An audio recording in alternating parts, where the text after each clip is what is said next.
Your goodness, perfect and radiant, brighter than all of the stars combined. Relentless faithfulness, it never fades, it never fails. Your steadfast love beyond measure, so deep, so better than life itself. Through you we live and move and have a being. All praise to our God, so infinitely glorious. You're great and definitely marvelous, beyond imagination, no limitation, worthy of all adoration. Our God, so infinitely glorious. You're great and definitely marvelous, surpassing comprehension. No other like you, oh God. You are infinitely glorious.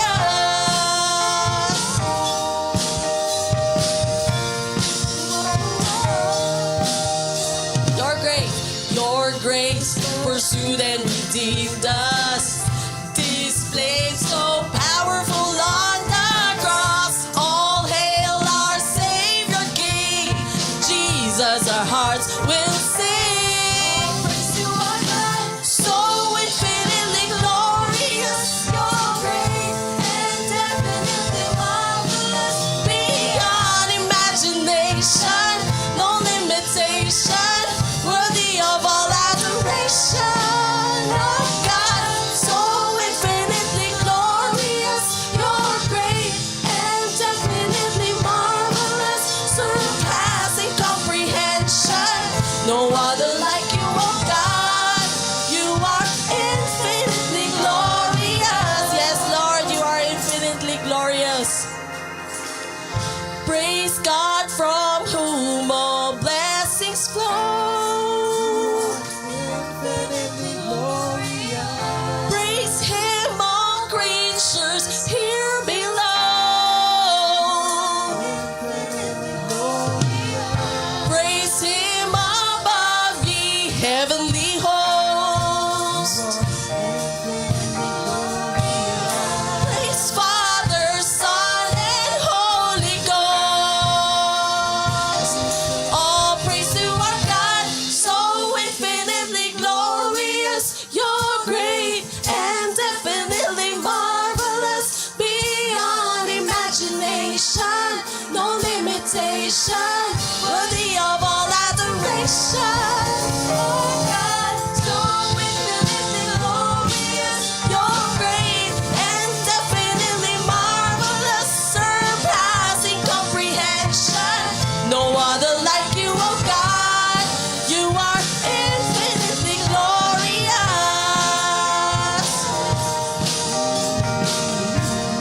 Whoa, yes, Lord. Whoa,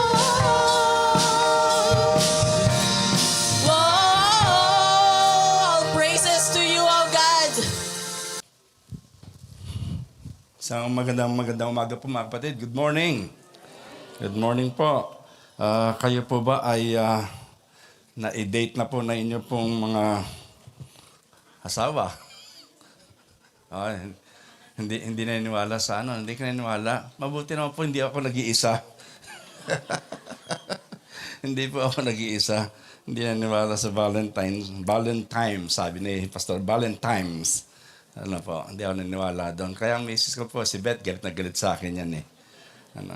Kasi nga po, hindi ako naniniwala dyan. Kasi tayo pong mga Kristiyano, talaga naman ang pag-ibig natin araw-araw eh. Nakalusot na naman tayo dito. Yeah. Prevailing through prayers. Ano po? Gusto ko pong magsimula sa ganito pong introduction. Ang specialty ng Diyos ay ang mga imposibleng bagay. Mga imposibleng bagay po. Walang bagay na hindi niya kayang gawin. Gayunpaman, madalas po, mabagal tayong magtiwala sa Kanya. Kahit na alam natin na siya ay gumagawa through our prayers. At He works miracles, He performs providences na hindi natin naasahan. At lagi pinapatunayan po ng Diyos na siya ay tapat kahit na po sa pinakamahirap at imposibleng sitwasyon. Yun po yung pinaka-main central theme po natin. Ang Diyos po ay gumagawa at ang specialty niya po ay imposibleng bagay. Ngayong umaga po, atin pong pag-aaralan yung pag-usapan, yung prevailing through prayers. Ang prevailing po sa Tagalog ay nananatili. Nananatili. Pero hindi lang ito nananatili, kundi nagwawagi din. Iba po yung steadfast. Ang steadfast po ay matatag. Kaya po. Pero ang prevailing, nananatili siya, pero nagtatagumpay. Nagtatagumpay. So ito po sabi ng Merriam-Webster Dictionary. Ang sabi niya pong ganon, ang prevailing daw po ay to gain ascendancy through strength or superiority. Yan. Makamit yung kapangyarihan o yung pong kataasan o katagumpayan sa pamamagitan ng lakas o kalamangan. Talagang nagmo-move siya, kagalingan. At sabi pong ganon, to be or become effective or effectual. To use persuasion successfully. Yan po yung kahulugan ng prevailing. At dyan po tayo ikot kasi yan pong ating pong theme ngayong umaga, prevailing through prayer. Mayroon pong isang bagay na pare-pareho pa tayo. Kristiyano man o hindi, matanda o bata, meron tayong pagkakapare-pareho. Ano po yon? Lahat po tayo ay may problema at nakaranas na ang ilan sa atin ng matinding problema. Meron na po ba nakaranas ng pinakamatinding problema dito sa atin? Ayan, mga nagtatanguhan. Talagang marami, matinding problema. Nakaranas tayo. At wala ni isa man sa atin ang makakatakas pagdating sa problema.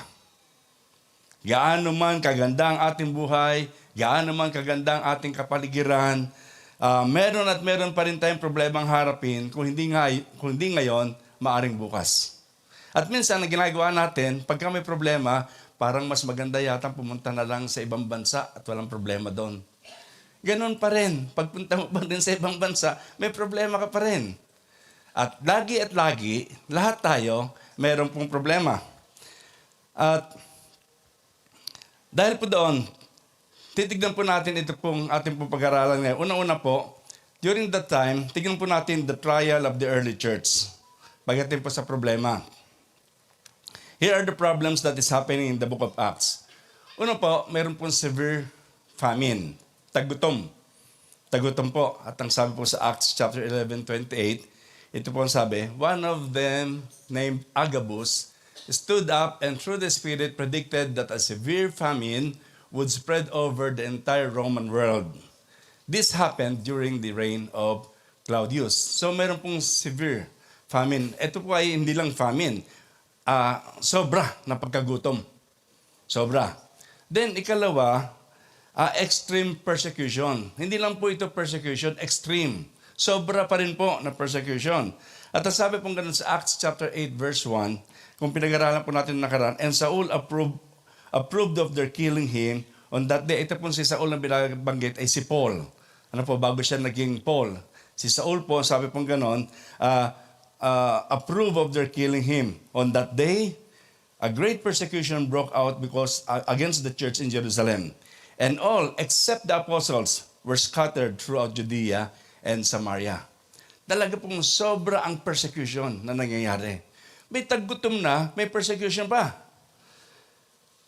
At ang Acts chapter 12, verse 1 and 2, dito po sa atin pong text ngayon, it was about this time that King Herod arrested some who belonged to the church, intending to persecute them. He had James, the brother of John, put to death with the sword. The church was in trouble. Hindi lang po ito konting problema, kundi napakalaking problema. Sobrang problema, ano po? At halos nasa huling hibla na lang sila. Huling hibla na lang ng kanilang buhay at lagi silang nasa bingit ng kamatayan. At ginagawa nitong si Herodes o si Herod ang lahat ng kanyang makakaya para siguruhin na masisira niya ang unang church at the time at mawala na sa kasaysayan ng mga Hudyo. In fact, during this time, ang Christianity po ay hindi hiwalay na religion. It was considered a branch or sect of Judaism. Hindi po yung Kristyanismo ay hindi po siya ibig sabihin nagtayo ng sarili. Siya po ay naglagay ng panibagong branch ng Kristyanismo. Bakit po? They are still using the same scripture. Yung Septuagint pa rin naman ang gamit nila eh. Wala namang nabago. Kaya lang, meron na pong mga interpretasyon doon mula po sa interpretasyon ng ating pong Panginoon Jesus nung nakasama sila. So, nagkaroon po ng pagbabago. Pero doon po sa pagbabagong yon, nagalit po yung mga Hudyo. At ayaw nila, nung panibagong pagbabagong yon, kaya ayaw nila sa Kristyanismo. At hindi po ito gusto ng mga Hudyo, kahit na po yung mga rabbi, galit po sa mga Hudyo na na-convert into Christianity. Para makita po natin yung buong larawan po nito. At ang mga Kristiyano po dito ay hindi po well-established group. Nagsisimula pa lang. Nagsimula pa lang ito doon sa Acts chapter 1. Di po ba nakita natin kung paano po si Pedro ay nag-preach. Acts chapter 2, 3,000 na saved. Ito po yun, nagkahiwa-hiwalay na po ito. At during this time, wala silang, kapapanganak lang po ng church, wala silang magandang building na katulad po nito. House church lang sila. At walang anuman na masabi natin napaka-organized. Meron lang silang kakaunting kapatid at leaders na delikadong magsama-sama at tatlo po yung kanilang mga leaders at that time who were closest to Jesus. Sino po? Si James, si Peter, at saka si John. Tatlo lang po yung leaders noon. Wala pa po si Paul. Kaya hindi po pwede sabihin si John, si Peter, Paul, and hindi Mary. Peter, Paul, and John. Naiintindihan ng mga matatanda yun. Naiintindihan ng matatanda yun. lang po dito, si Peter, James, and John. At si Paul po, sa mga panahong to, inihanda pa lang po siya sa Acts chapter 9. Narinig po natin yung mensahe ng nakaraan na kung paano po si Paul ay inihanda. Actually, mula Acts chapter 1 hanggang Acts chapter 12, yan po ay pinakita po dyan yung leadership po ni Peter. Pero pagdating po na Acts chapter 13, pinalitan na po yan, si Paul na po. At unti-unti na pong nawala na yung leadership ni Peter, kung saan na po nagpunta si Peter. Pero si Paul po, mula Acts chapter 13 hanggang sa huling bahagi ng chapter ng Acts, siya po yung nakapasok doon as leader ng mga Kristiyano. So, malinaw po. Pero dito po si Peter, James, and John were still the key central figures in the church. Another character dito ay si Herod. Paggalit po kayo, anong tawag niyo sa kanya? Ayan, alam ng mga nanay, Herodes kang bata ka. Herodes ka talaga. Paggalit, anak po ito ni Herod the Great. Hindi po ito yung Herod sa panahon po ng Panginoon Jesus. Hindi po siya yung nag-rule. Ito po ay anak na po ni Herod the Great. At hindi ko po alam kung sinong nanay kasi 10 times po na ikinasal itong Herod the Great.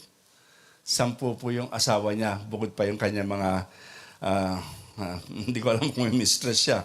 At sila po yung nag-dominate ng rulership in the history of the New Testament. Kaya ito pong si Herod ay si Herod Agrippa the First. Siya po yung Herod Agrippa the First. Nagkaroon pa po na Herod Agrippa the Second, and then Philip the Tetrarch. So iba't iba po yung, pero lahat po yung galing po sa kanilang pong lahi. At ito pong si Herod na ito si Herodes, ay man pleaser. Kasi gusto niya pong maging sikat, lalo na sa mga Hudyo. And Herod was doing everything within his power to make sure na ang church ay magkawatak-watak at maging kwento na lang. Yun ang gustong gawin ni Herod. At natutuwa po natutuwa ang mga Hudyo sa kanya kapag inaatake niya ang mga Kristiyano at pinakukulong. Natutuwa ang mga Hudyo sa kanya. Kaya naisip niya na, ang galing naman, tuwan-tuwa sa akin itong mga Hudyo na to. Actually, Hudyo rin po siya. Tuwan-tuwa. Sabi niya, sige, huhulihin ko na naman yung isa naman, si Pedro. At pinahuli niya po. Kaya naisip niya arrestin si James, pinapatay niya si James. Masayang mga Hudyo, lalong na-encourage si Herodes, ipinagpatuloy niya yung kanyang ginagawa, kaya pinahuli naman niya si Peter. At ipinakulong habang naghihintay sa araw ng paglilitis. At yung araw ng paglilitis na yun ay Passover kasi po parating Passover. At sabi niya ganun, iniisip ni Herodes na after ng Passover, marami pa rin mga tao, dito ko na ipepresent si Peter para patayin. So nakaready na po yun, nakaprogram na po yun. At alam na po ng karamihan ang posibleng kahinatnan ng pangyayari. Peter was going to be found guilty, at kapag napatunayan siyang guilty, pupugutan na rin siya ng ulo. Katulad ni James. Kaya ito po ang kanilang sitwasyon. Talking of problems. There was severe famine in the land, extreme persecution, at yung mga bagong Kristiyano ay nanganganib na hulihin at patayin din. O kaya ay maghiwa-hiwalay na lang sila at kalimutan na nilang Kristiyano sila. Tiyak pag napatay si Peter, susunod na si John. And so everything in the early church appeared hopeless when they talk about their problems. Marami silang iniisip and things were bad. As we examine our own problems sa buhay po natin, in our life today,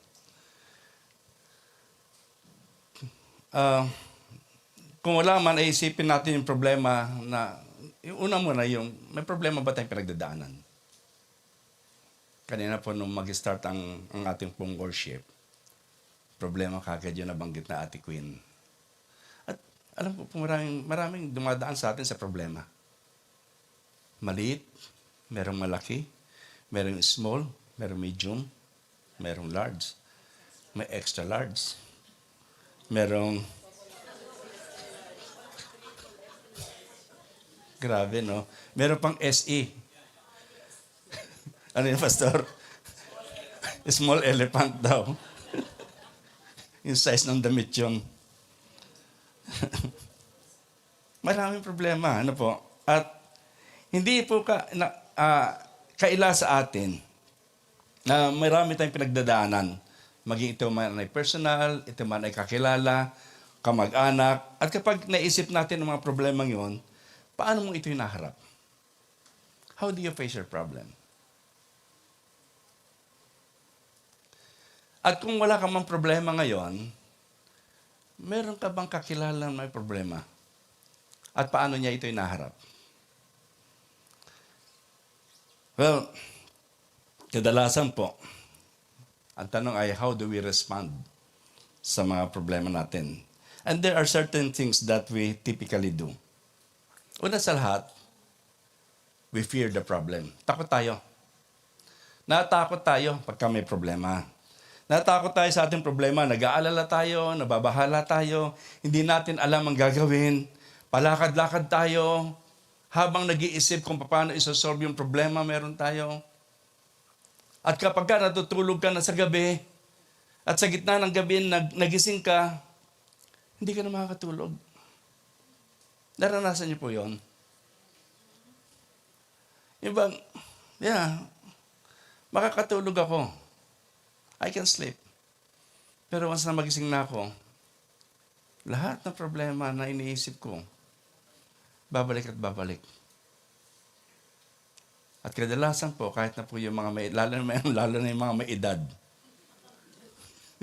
Nagtatawa na kami may edad, ano? Ang hirap matulog, ano? May problema man o wala. Ang hirap. Lagi ang mind natin. Isang bahagi sa ating pong physical na katawan na hindi humihinto sa pagkatrabaho, ang brain. Ang brain natin. Tuloy-tuloy yan. Kahit nakatutulog na tayo, tuloy-tuloy ang trabaho niyan. At isa sa trabaho niya, paalala lagi sa atin yung problema natin. Lagi tayo may problema. Lagi tutulog din lang ako may problema. Takot tayo, lagi tayong takot. Nababahala tayo. Ikalawa po, we complain about our problems. Lagi tayong nagre-reklamo, kinikwento natin sa iba. At para bang, lagi na lang na pagka may kaharap tayo, alam ba, naku, asawa ko, grabe. Lagi, pagka kahit sinong kaharap, asawa ko, naku, pag-pray mo nga yan, talagang hindi ko na kaya yung asawa ko yan. Gusto ko na yan, ipamigay na, ibalik na sa kanyang, sa kanyang nanay. Ganon, laging kinikwento. At minsan kapag ka lagi mong kinikwento sa kakilala mo, at kahit sinong kasama mo, minsan hindi na rin nilang magustuhan. Kapag ka lagi ka nagko-complain sa problema. So, we complain. Thirdly, we blame other people. We blame other people. We get angry. We start pointing fingers at whose fault it is. Ang tawag po natin dito minsan ay displacement. Ano ko ba kung bakit ko pa nakilala yung taong yan? Sino bang may kasalanan ng paghihirap ko ngayon? Bakit ko ba nakilala yan? At sa tuwing may problema, karaniwan natin tinuturo ang kasalanan sa iba, sa halip na tignan natin na ating sarili sa salamin. Sino ba talaga may problema? Di ba ba? Bakit ko pa nakilala yan? Na-scam tuloy ako. Sino may problema? Scammer o ikaw? Hindi ko alam. And the fourth thing we do is we flee from them. We run, we live. Tumatakbo tayo, tinatakbuhan natin. And sometimes you are faced, pagka kaharap natin yung problema, we run, tumatakas tayo, iniisip natin na hindi ko deserve yan. Ayoko maging bahagi niyan, aalis na lang ako. Naalala niyo ba, mayroon pong ilang mga character sa Bible na tumakas? Diba? Una, si Jonah. Alam natin, si Jonah, tumakas yan. Fear of the Ninevites. Takot siya sa mga Ninevites. And he's swallowed by a great fish. Nilulun siya. At nung humingi siya ng tawad, niluwa ulit siya. Pero doon na siya sa Nineveh. Si Peter, na pinag-uusapan natin ngayon, na matapang. Peter is afraid of fear of persecution. Kaya nung hinarap siya ng mga babae, nasabing gano'n sa kanya, ikaw kasama ka. Sabi, hindi ako kasama. Di ba? Denied knowing Jesus. But he repented and became a key figure in the early church. Si Elijah, takot sa babae. Ba't laging babae kinatatakutan?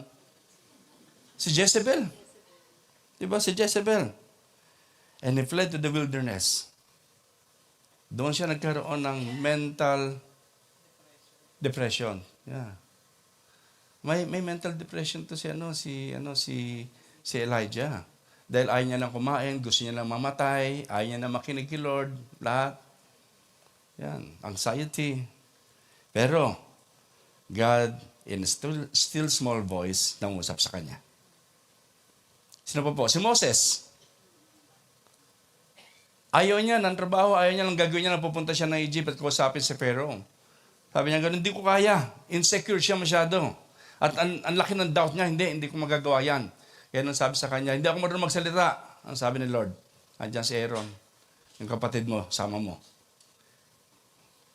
Reluctantly accepted his calling, led the Israelites out of Egypt. Mga takot, Pero nung dinil ni Lord, naging mga leaders. Pero ang point po natin dito, pagka dumarating ang problema sa mag-asawa, lalayas.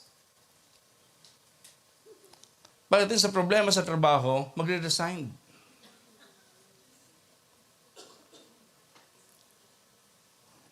Pagdating sa problema sa pera, mangungutang. Hindi tatakbo. Tatakbo para mangutang. Pero gusto ko sabihin sa inyo ito. If we want God to take charge of our problems, harapin natin ito at dalhin sa panalangin. Dalhin sa panalangin. Then, ikalawa, tignan po natin ang nangyari.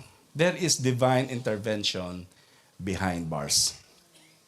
Sa Acts chapter 12, verse 4, and when he had seized him, ang sabi pong ganun, si Peter, he put him in prison, delivering him over to 4 squads of soldiers to guard him.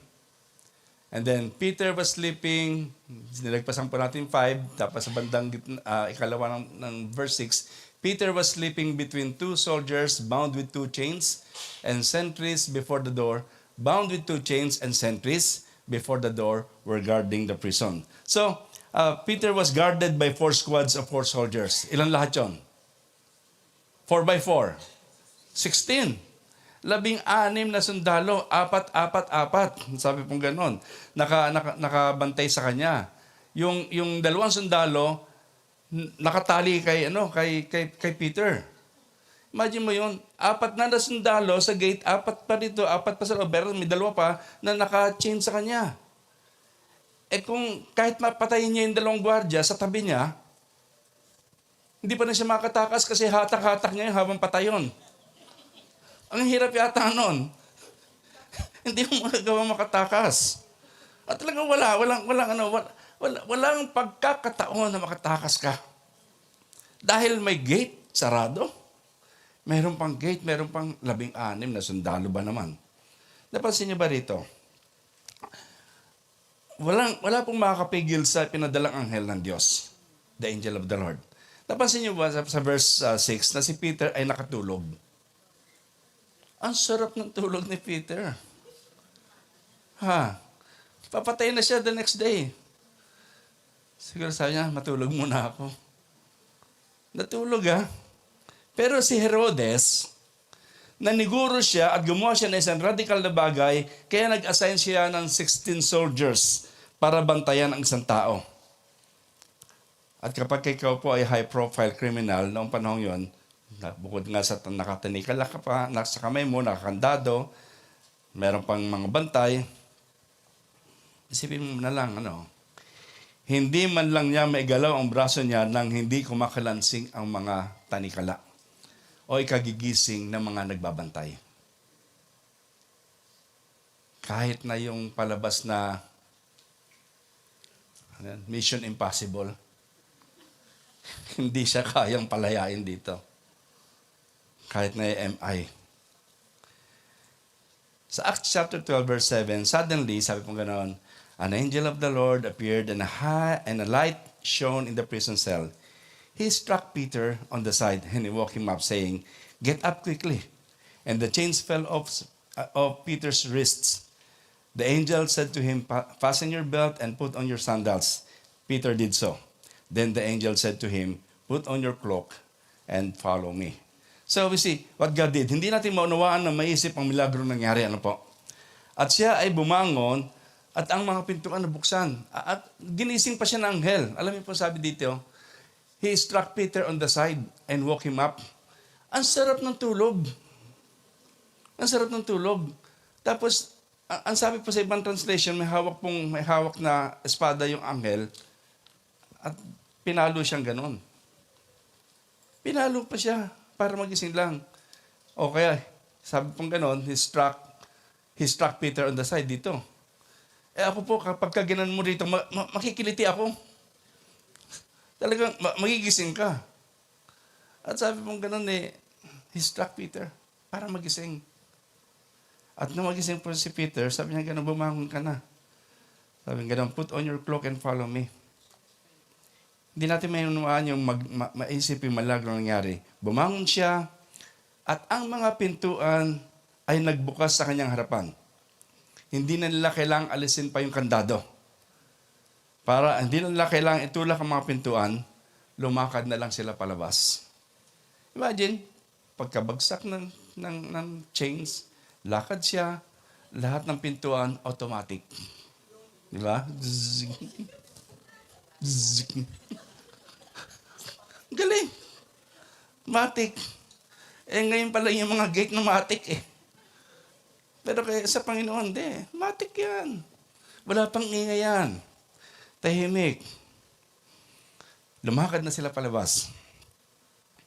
At sabi po gano'n, iniwan na siya ng anghel sa labas. Sabi gano'n sa kanya ng anghel, bahala ka na sa buhay mo. Hindi po yung pagkasabi. Basta iniwan na siya. At nung iniwan na po siya ng anghel, nag-iisa na lang po si Peter. At sabi po sa verse 11, when Peter came to himself kasi ang iniisip dito ni Peter, nananaginip siya. He's in vision. Parang ganun lang. Parang nasa panaginip siya. At sabi mo ganun, when Peter came to himself, he said, now I know for sure that the Lord has sent forth his angel and rescued me from the hand of Herod and from all that the Jewish people were expecting. Then, verse 12 says, and when he realized this, naalimpungatan siya. Totoo pala yung nangyayari sa akin. Akala ko panaginip, akala ko vision lang. Sabi niya, naalimpungatan siya. He went to the house of Mary, the mother of John, who was also called Mark, where many were gathered together, were praying. Ayan. Ang ganda naman. Pagpunta niya roon, sabi niya gano'n, nakita niya, nakalaya na siya. At pumunta na siya doon sa bahay ni Mary, na ang anak ay si John Mark. At ang sabi gano'n, nandun yung mga mananampalataya na nanalangin fervently. They were praying fervently. Pumunta siya doon sa main center nila, kung saan nagtitipon mga Kristiyano sa Jerusalem. At naroroon po silang lahat, naroroon na nanalangin. And what happened? Sa verse 13 po, ito po yung tinatawag po natin the counter-intuitive nature of prayer. Pag sinabi po natin counter-intuitive, nag-iisip po ako ng ibang word na ilalagay doon, pero parang meron pong, ang counter-intuitive ay salungat po sa iniisip natin. Salungat. Or illogical. Illogical. Malayo sa kutob. Parang hindi yun ang inaasahan. So it's a counter-intuitive nature ng prayer. Kunin po muna natin ang kalang sitwasyon. Ang sabi pong ganon, it is the 11th hour. Hora de peligro. Alam niyo po yung hora de peligro? Mga nanay, alam niyo yun, yung mga due date. Mga due date natin, hora de peligro na yan. Nako, kailangan na natin ng bayaran. Pero ang hora de peligro po dito ay yung hindi po 11 o'clock. Ito po yung konting-konti na lang ang panahon at kukunin na po si Peter, madaling araw yan para i-present na. At patayin. Yun po yung hora de peligro nila. At when the church was praying fervently, gusto ko pong ilagay dito yung word na fervently. Para po sa release po ni Peter. And Peter is to be executed the very next day. Iniisip ko lang po na noong mahuli si James, ay tiyak na nanalangin po sila para kay James. Tama po? Naniwala po ko na nanalangin sila para kay James, para ma-release si James. Pero, namatay si James. Namatay. Pinugutan. And their prayers didn't get answered the way they were hoping. At ngayon nga, si Peter ay nasa parehong sitwasyon na nanalangin na naman sila. And they wanted Peter released from jail and they were praying fervently for that. Yung pong panalangin nila ay nagpapatuloy all night. Overnight prayer. Overnight prayer po ito. Hanggang sa may marinig silang kumakatok sa gate. Sa verse 13, sabi pong ganon, he knocked at the door of the gate, si Peter po yon, and a servant girl named Rhoda came to answer. Ganda pa naman pangalang Rhoda, no? Rose. Ang ibig sabihin po ng Rhoda ay Rose. A servant girl named Rhoda came to answer. And she recognized Peter's voice because of her joy. Because of her joy, she didn't open the gate. She just ran in and announced that Peter was standing in front of the gate. She was so excited, she forgot to let him in. Ano po? Nakalimutan na po niya na papasukin si Pedro. Ano po? She recognized Peter. Because of her joy, she didn't open the gate. At ano po yun? She was so excited, she forgot to let him in, so she's still standing so he is still standing doon sa labas. At siguro si Peter po habang nasa labas sa gate, tingin siya ng tingin sa paligid niya, baka may makakita sa kanya. Ito namang babae na nakakita sa kanya, bumulik doon sa mga nanalangin. At siguro si Peter, ano ba? Bilisan niyo! Balik si Rhoda. So, ano po ang sagot ng mga nanalangin fervently? Sa verse 15. They said, sabi niya pong gano'n una. Sabi niya gano'n, nandiyan si Peter sa labas. Sabi ng mga nanalangin fervently, you're out of your mind. Alam po, mas maganda pa sinabi nila na, are you out of your mind? At least, nagtanong, kung baka wala ka sarili mo. Pero yung pong conclusive na, wala ka sa sarili mo, you're out of your mind. At pagka ginawa po natin yung word na yon, ang ibig sabihin po nun, baliw. Para bang, nagpipray ako rito, Lord, si Peter, Panginoon, pagkawala mo po siya. Tapos sabi na, andiyan si Peter sa labas, Lord, baliw. Nananalangin eh. Ganun po yun. Sabi mo sa katabi mo,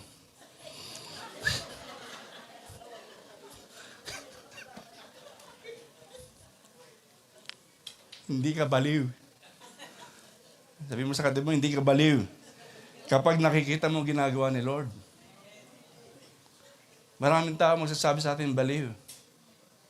Lalo na kung lagi tayong maasang may gagawin si Lord. Pero hindi ka baliw.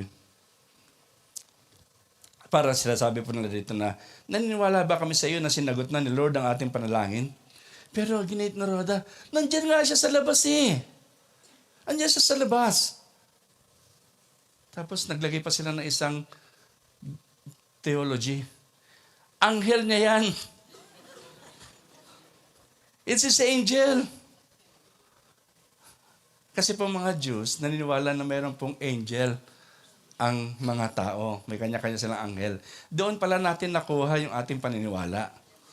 Naniniwala pa kayo na may anghel kayo?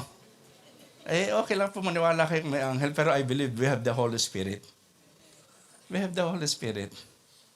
Pero sabi nga ng anghel niya, imagine, meron pa silang theology na inilagay para sabihin kay Rhoda na hindi totoo sinasabi mo. Yun po a Jewish belief that everybody had his own angel. And the problem was ito po ang naging problema. The problem was they weren't really praying with expectation. Hindi talaga sila nanalangin na may expectation. This is counterintuitive. Illogical. Tingnan po natin kung ano nangyari dito. The people of God believed in the priority of prayer. They believed that they needed to pray. They just don't believe in the power of prayer. Magkaiba po yun. They are completely different. Parang magpe-pray ako, but when I pray, may in-expect pa ba ako? Nanalangin ba ako, tumaasa na gagawa ang Diyos sa paraan na hindi ko pa naiisip? Minsan po nahihiya ako na ang Diyos po ay sumasagot sa ating mga mataimtim na panalangin na walang pananampalataya. Nahihiya po ako minsan ng gano'n na, mataimtim ako manalangin, pero minsan, may bahagi po sa aking panalangin na wala akong pananampalataya. Lalo kung mabigat ang problema. Lalo kung ora de peligro na. Ang hirap. Ang hirap paniwalaan na ang Diyos ay may ginagawa.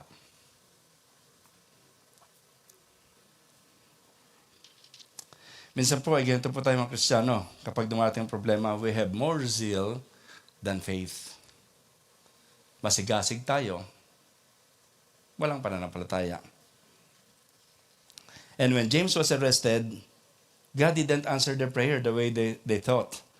Nung si Peter naman na-aresto, sinagot ng Diyos ang kanilang panalangin, not in the way they expected. Siguro nga, naisip na, mag-pray lang kami na si Peter ay hindi maramdaman yung sakit ng putol ng ulo. Baka ganun ang prayer nila. But we are not to question how God answers prayer. Siya po ay sumasagot ayon sa kanyang sariling pamamaraan. Mga kapatid, kung may problema tayo, sumasagot ang Diyos. Pamamaraan niya lang. Pamamaraan niya. Ano po ba yung mga katuruan na makikita natin dito? At ano po yung mga dapat po natin gawin? How do we prevail in our prayers? Number 1 po. We have to accept the supernatural. We have to understand that God is at work. God is moving. That is God's part. Ang bahagi ng Diyos, kapag may problema tayo, He wants to work in supernatural. Ibig sabihin, mga gawain na may kasamang milagro. May mga bagay na hindi natin ina-expect, hindi natin iniisip, pero mangyayari. God is at work. Sa atin pong patuloy na paglakad bilang Kristiyano, isa sa pangunahing katotohanan na dapat nating tanggapin ay ang existence ng supernatural. Kasi ngayon, sa dami po, sa laki ng technology, we don't believe in supernatural anymore. Titingin lang tayo sa Google hanapin na kagad natin kung anong problema natin Pero yung katulad ng inawit kanina ni Ate Debbie, sabi niya gano'n na, I've got on my knees to pray. Parang minsan, ang hirap na. Pero gusto ko sabihin sa inyo mga kapatid, maniwala tayo na may ginagawa ang Diyos na supernatural. Ang katotohanan na kumikilos ng Diyos beyond the limits of our natural understanding and circumstances. At nakita na po natin ito sa example nung milagrong pagkakalaya kay Pedro.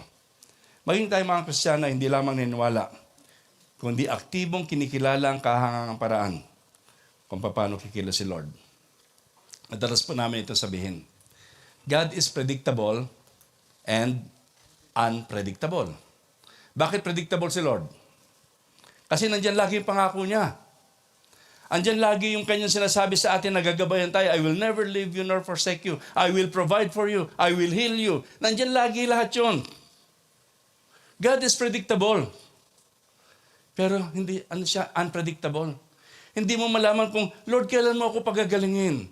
Lord, kailan mo ibibigay yung pangangailangan ko? Lord, kailan mo sasagutin yung problema ko sa aking pamilya? Unpredictable. Paanong paraan? Sinong gagamitin mo? Anong gagamitin mo, Panginoon?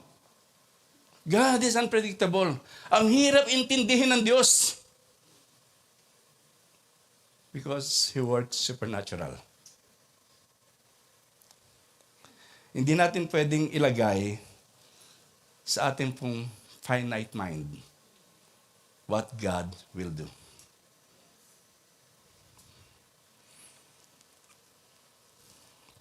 Ano po yung first reality sa experiencing God? God is always at work around you. And at this very moment, gusto ko pong sabihin o paniwalaan, God is working all around you, as well as in your problem. Gumagawa si Lord. May problema ka ba, kapatid? Expect the supernatural. And then, kalawa, we have to do our part. to continue to pray and continue to be obedient. May bahagi po tayo doon. Hindi lang tayo maghihintay. Ang sabi ko na patuloy tayong manalangin, patuloy tayong sumunod sa Diyos. Sa ating pong pagpapatuloy, accepting the supernatural is only part of the equation. Bahagi lamang po yun. The other vital aspect in our active participation is true prayer and obedience. Nagpapatuloy tayo sa pagsunod sa Kanya. Dahil sa ang Diyos ay makapangyarihan at kaya niyang kumilos sa isang supernatural na paraan, tayo rin naman po ay tinawag niya upang magpatuloy sa pananalangin at patuloy na pagsunod sa Kanya habang tayo ay naroon sa gitna ng mga problema na kinaharap natin. We will not stop. Hindi tayo magkikwit. Ang gagawin po natin, magpe-pray, susunod sa Kanya. Anong kalooban ni Lord? Gagawin ko.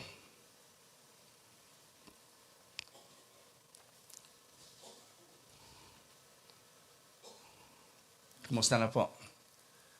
Paano po ba natin minamanage yung ating pong mga problema? Hinaharap mo ba sila sa pamagitan ng panalangin at pagtitiwala sa Diyos? Or are we allowing God to control your problems? Or are the problems controlling you? Alam niyo po yung problems controlling us? Malalaman mo yan kapag ka mainit ang ulo ng katabi mo. Huwag mo akong pakialaman. Yan. May problema yan, lumayo-layo ka.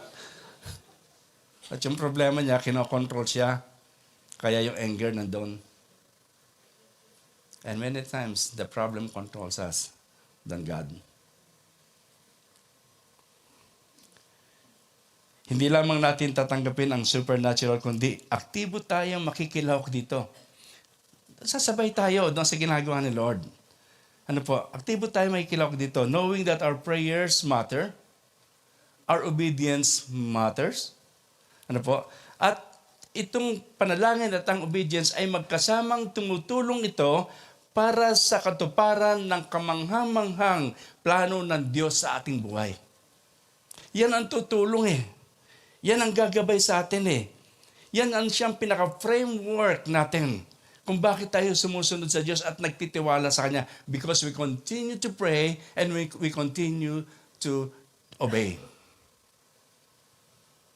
At sa practical na paraan naman, kapag may nararamdaman, ibig lang sabihin nito, manalangin, pumunta sa doktor.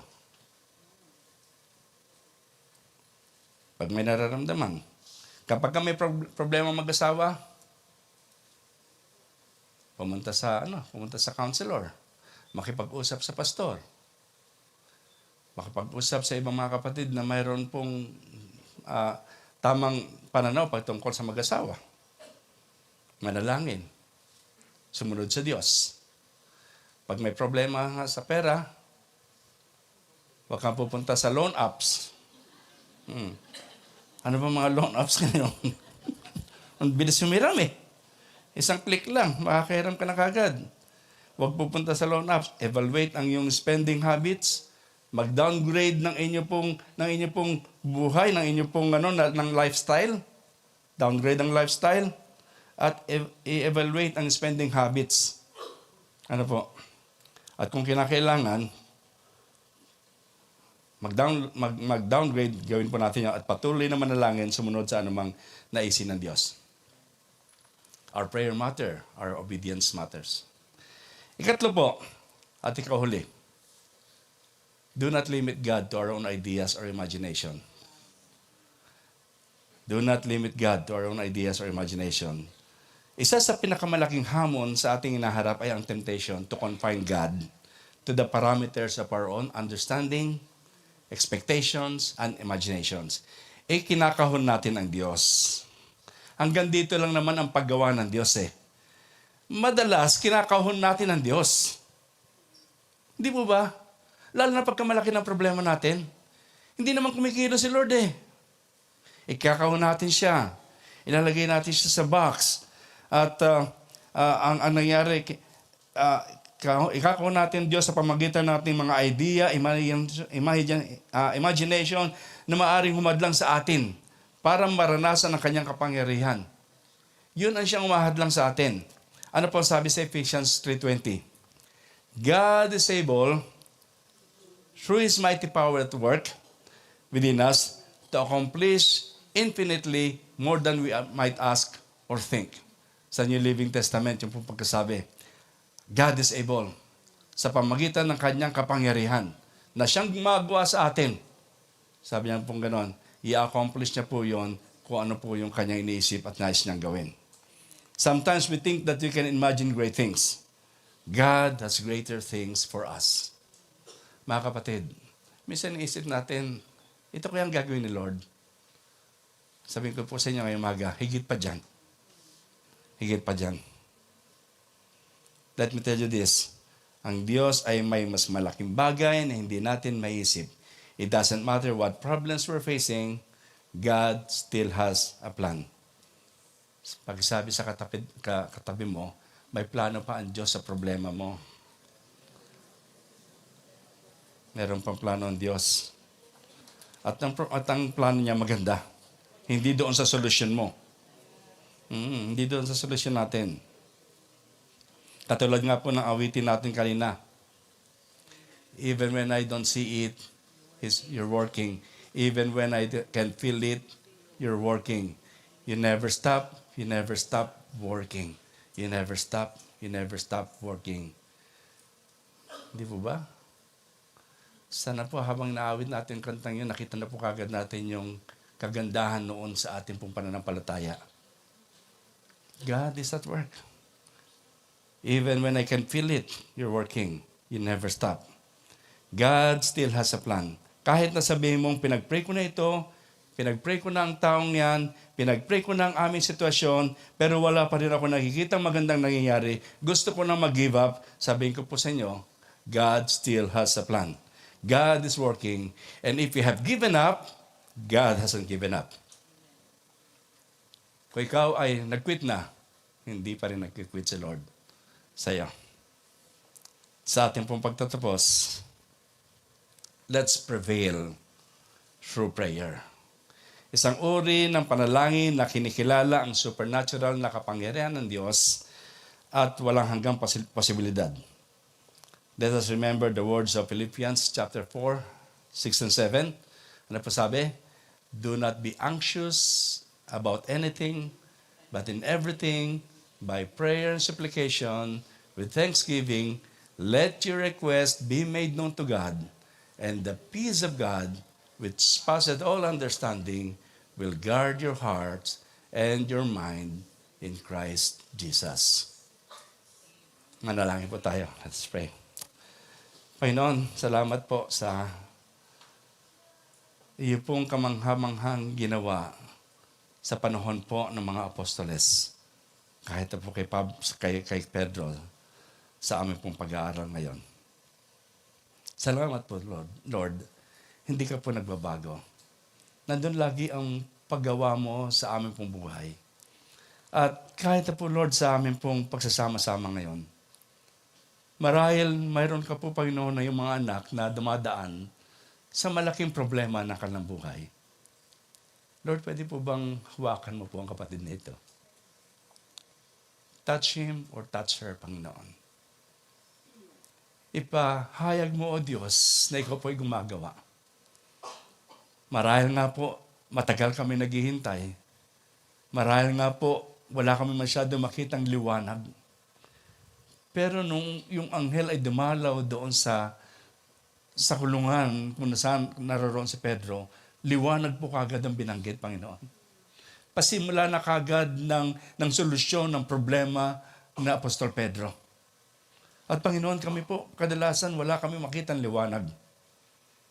That Father, we thank you na sa mga sandaling ito, alam po namin, through His Word, through your Word, kumikilos ka po.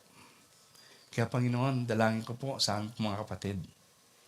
Dumadaan po sa mga mabibigat na problema. Lord, embrace them.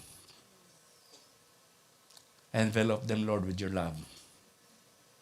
Ipahayag mo palagi, Panginoon, ikaw ang Diyos ng may ibig. At hindi mo kami iiwan na ipababayaan man. hindi ka nag-quit sa amin. Hindi ka lumalayo. And we thank you, Lord, for that plan na mula sa iyo. Pinupuri ka po namin, tinataas ang pangalan mo. In Jesus' name we pray. Amen.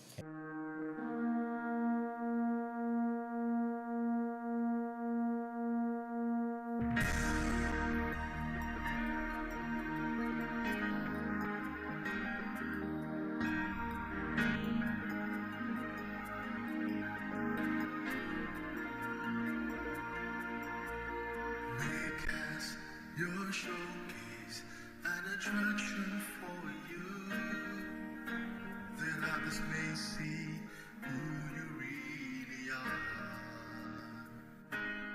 and what you can do. And once they know you,